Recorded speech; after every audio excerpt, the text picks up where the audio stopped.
That album in particular is the one because it came from a place of truth. You know, I wrote it when I was living in a one-bedroom apartment. I had one guitar. I had probably two plectrums. I didn't have a capo, which is where all the Morning Glory came from. It's just magic. People have sat down and taken that album apart and tried to intellectualize it and all that. I'm in the same place now as I was then. Every song that I seemed to write for about 2 years was amazing.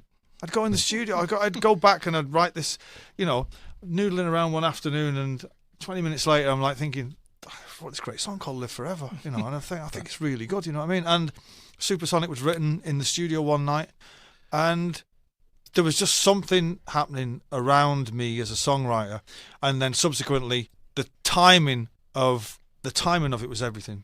Because if it had happened 5 years later, maybe it wouldn't have had the impact. But British music was a little bit in the doldrums at the time, and we just happened to appear with irreverence, and we didn't really respect anybody. We were just like, this is us, this is what we do.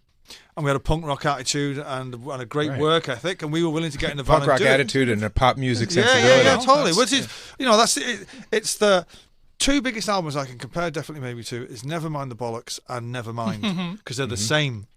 They're the same. They are equidistant. Mine is a bit more joyous and a bit more inclusive. Nirvana's is a bit more angst, and the Sex Pistols is a bit more rage. But really, if you look at the sound of those songs, they're the same. You know, and they're all great pop songs. And they all sound fantastic. Yeah, today. They records, still sound great right? today, yeah.